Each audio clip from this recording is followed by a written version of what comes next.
Hey there, fellow soil lovers, welcome back to Grow with Soil.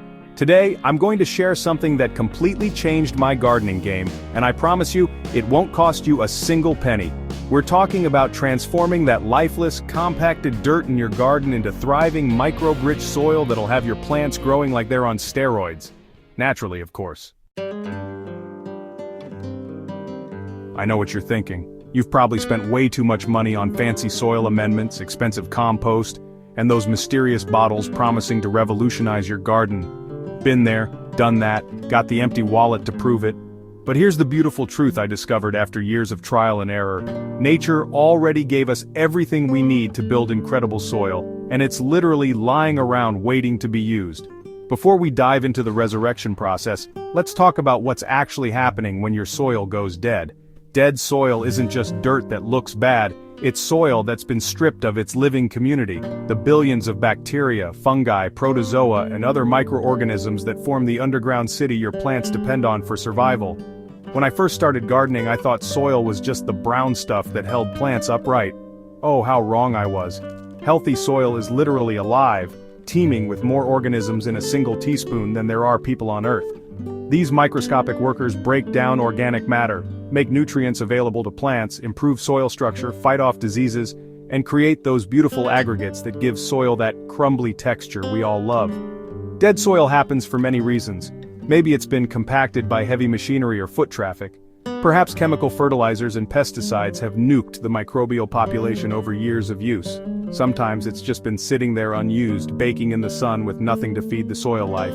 Whatever the cause, the result is the same hard, lifeless dirt that plants struggle to grow in and water runs right off of instead of soaking in. Here's where things get exciting. Look around your yard, your kitchen, even your neighbor's yard. With permission, of course. You're surrounded by materials that soil microbes absolutely love, and they're all free for the taking. Let's start with fallen leaves. I used to bag these up and put them on the curb like everyone else. Now I hoard them like treasure because that's exactly what they are. Leaves are packed with carbon, which provides energy for soil microbes. They also contain trace minerals that the trees pulled up from deep in the subsoil. When you add leaves to your soil, you're essentially adding a slow-release fertilizer that feeds the entire soil food web. Grass clippings are another goldmine. They're rich in nitrogen, which balances out the carbon in leaves and gets your microbial population reproducing like crazy. The key is to use them fresh, or let them dry a bit. Never let them form a thick, matted layer that blocks air. I know some of you are thinking about those lawn service trucks that haul away clippings. If you can get your hands on chemical-free clippings from neighbors who don't spray their lawns, you've hit the jackpot. Kitchen scraps are the secret weapon most gardeners overlook. I'm not talking about full-scale composting here, though that's great too. Even just burying your vegetable peels, coffee grounds, and crushed eggshells directly in your garden beds provides an instant food source for soil microbes. They'll multiply rapidly and start building soil structure while breaking down these materials into plant-available nutrients.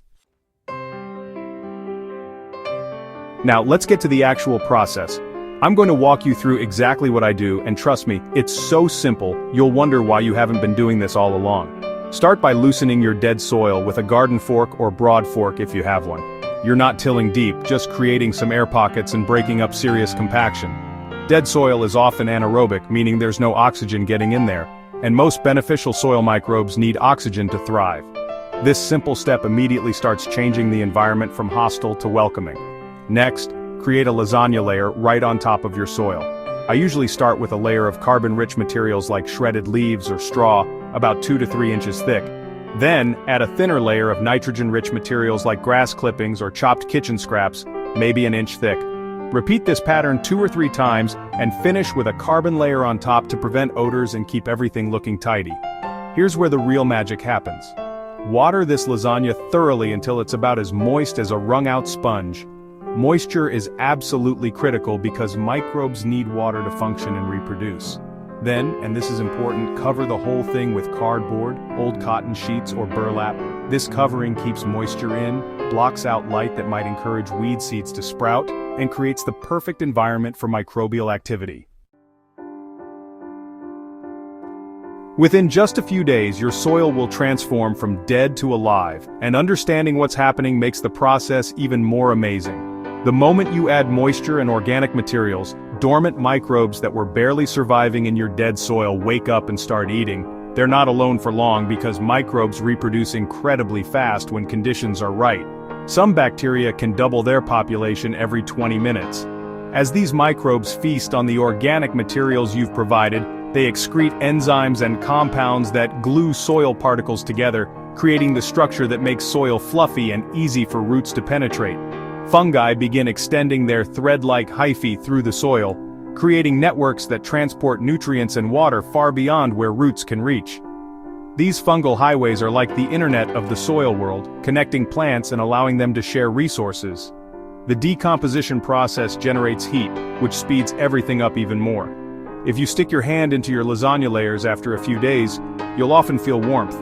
That's the metabolic heat of billions of microbes working away. This warmth also helps break down materials faster and can extend your growing season by keeping soil temperatures slightly higher. I won't lie and say your soil will be perfect in 3 days, but the changes you'll see are remarkable. Within the first week, your lasagna layers will have shrunk considerably as decomposition kicks into high gear. The cardboard covering might show signs of fungal activity, with white mycelium visible underneath. This is fantastic news and exactly what you want to see. By 2 weeks you can usually pull back the covering and find that many of your materials have broken down substantially. The soil underneath will feel different when you squeeze it, more alive, more crumbly, and it'll smell earthy and rich instead of dead and stale. This is when I usually add another layer of materials if I'm not ready to plant yet, or work the partially decomposed materials into the top few inches of soil if I'm preparing to plant soon. If you plant directly into this system, after about a week or two, you'll notice your plants respond almost immediately. Their leaves will be darker green, growth will be more vigorous, and they'll show better resistance to pests and diseases. That's because they're now tapped into a living soil ecosystem that's providing everything they need in the form they can actually use. Here's the beautiful thing about this method. Once you get your soil life established, maintenance is even easier than the initial revival. I treat my garden beds like pets now, feeding them regularly with kitchen scraps, leaves, and grass clippings. Every time I harvest something, I chop up the plant residue and lay it right back on the soil surface. Never leave your soil bare. This is probably the single most important lesson I've learned. In nature, soil is always covered with something: fallen leaves, dead plant material, living plants. When we leave soil bare, we're going against nature's design. A simple mulch layer of shredded leaves or straw keeps moisture in, moderate soil temperature, prevents erosion, and constantly feeds soil microbes as it breaks down. Water deeply but less frequently to encourage deep root growth and maintain healthy microbial populations throughout your soil profile. Frequent shallow watering creates problems. It encourages shallow roots and can actually leach nutrients away from where plants need them. When you do water, water until it soaks in at least 6 inches deep. I want you to start this process today. Not tomorrow, not next week, but right now. Go outside and look at what free materials you have available. Gather some leaves from under that tree in the corner. Grab those grass clippings you were about to throw away.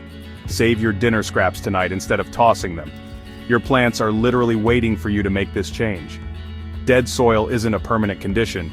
It's just soil that's been neglected and starved. Within days of implementing this method, you'll have begun the transformation that will pay dividends for years to come. Every seed you plant, every transplant you set out, every fruit or vegetable you harvest will be better because of the soil life you've cultivated. So here's my challenge to you. Pick one garden bed, even just a small area, and try this method. Document your results, notice the changes, feel the difference in your soil, then come back and let me know how it went, because I genuinely want to hear your success stories. If this article has inspired you to start building better soil, do me a favor and hit that subscribe button. Share this with fellow gardeners who are ready to ditch the expensive amendments and work with nature instead of against it. Together, we're not just growing plants, we're growing soil, and that's something that'll benefit our gardens for generations to come. Now get out there and start feeding your soil. Your plants are waiting to thank you.